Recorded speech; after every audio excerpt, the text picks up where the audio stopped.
they got the way we needed to. And but I mean, it's the kind of game we expected. I mean, we came here and our guys are really disappointed. We think that we can are as good as anybody that we play on any given night, but you can't make the mistakes we made. And again, we need some of those baskets at the rim to take the pressure off the perimeter guys. We've got to get some of them. Rick, why do you think those shots were being missed tonight that close from JP, Dwayne, especially through the second half? And how do you get those guys to a level of consistency? I wish I knew. I do. I don't have an answer for you right now. I wish I did, but we got to believe in them, and they got to believe in themselves, and we got to take what they give us, and that's what they were giving us, and we just didn't finish it. Rick, kind of going along those lines, just going along those lines, the offensive rebounding advantage that you guys did have tonight didn't quite translate into those second half points. And I know a lot of that was the bigs getting the ball and kicking it back out to the perimeter. But what was the biggest reason why those recycled possessions didn't lead to more second chance points? Well, one, I thought we had some looks at it, but still, I mean, our post guys need to score some for us. I mean, we had no post game whatsoever a year ago, and we think we have one out. Felix hadn't, tonight I don't know what he played, but he hadn't practiced really, and not that that's not making an excuse. It's just that I don't know. I'd have to look at it and see. I do think that the turnover, we had a couple turnovers at the absolute worst time you could have it, and that we have to fix. Now we've talked about that enough all year, but I can think of. I mean, we got to take care of the ball better, especially when the game is going to get. The game is going to continue to get more and more physical as the year goes on. It's just the way it is, which is fine with me. It is, but our players, some of them have never been in this situation. They have to adjust to it, and but we have to. I just think of the way we turned it over tonight. Kentucky, like any other team we play in the league, doesn't need any help, and those hurt. Those turnovers hurt. Rick, Dwayne had 12 rebounds tonight, and you give up that big offensive rebound off the missed free throw. I guess down the stretch, why did you go away from Dwayne? That was my fault.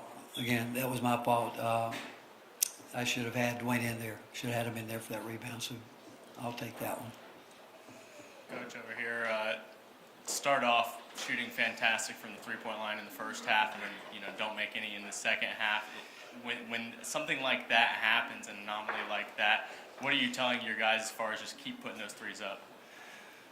Well, if we could put the first two halves of both of these games together, we'd probably win the national championship, but we haven't. And very teams in the first half, that happens. If it had been the other way, I wouldn't have been real concerned about a 4-12. I wouldn't have been with that much time left, because we would have obviously made the adjustments that Mark made and try to close that down. But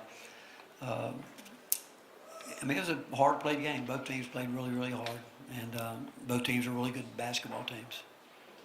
Jacoby had 1 point, no assists in the second half. Can y'all be a good offensive team when that's the case? He's got to be better, and that's one of the things I told him at halftime. And he plays hard, and we need him to. I'll say it. I've said it all year. He's got to learn to shoot a mid-range jump shot, and he's got a good one. He's got as good as one anybody in the country, and he's got to learn to do that when he's open, and again, it'll open up so much more for so many other things. Rick, how different does this one feel compared to the one in Knoxville? And do you think your team will respond the same way? Oh, they'll respond the same way. This was, I can take this one. The one in Knoxville, shoot, took me 2 days to get over it. And I've been doing this a long time, and I can normally let them go pretty quickly, but that was the way we just gift wrapped that one. And but they did what they had to do. They did exactly what they had to do to win the game. This is exactly how we thought the game. Even when we were up, you knew it was going to settle into coming down to a last minute play, and we got to get a better shot than we did there at the end. Got to put a little more pressure on the referees there than we did. But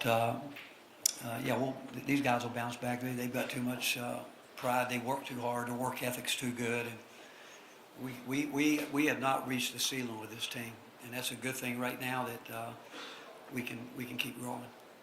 Coach, back here, sort of going off of that question, the kind of the same game script as the last one where you had the big lead at halftime and then Kentucky came back. Is there a different lesson that you take away this time? Well, again, it was different. We didn't compete the second half in Knoxville. I mean, they out-competed us. You know, tonight I thought our guys competed for 40 minutes, but the last 20 minutes at Knoxville, we did not compete. So to me, the two games are two totally different games. Rick, what was your message to the team after the game, and how would you assess their energy afterwards? Well, again, how fine a line it is between winning and losing, and how you go back to possessions, one here, one there along the way, and what we'll learn from this, again, I'm seeing it all through my mind right now, is that some of the turnovers we turned over, we can't turn that ball over like we did. We can't, especially in a close game coming down the stretch, but we still have to get more from, we can't continue to miss those shots at the rim. I mean, a couple of them, you know, I got blocked out on a couple of them in transition, but we got to make some layups. We got to make some layups. Rick, Oweh's been on quite a roll for them of late. Could you see anything coming into this one on your scout compared to maybe the last time? He's playing terrific. You know, I mean, they got a guy that at the end of the game, you know what they're going to do, and obviously he's one of the guys that are going to put it in his hand, and he drives it really hard. I mean, Bishop Boswell's a good defender. That's a really good battle going on there, and he drives it with force, and really good player of the year candidate. He's playing at that level, and he's a guy that there's no secrets. They're going to try to get it to him when it counts. All right, thank you.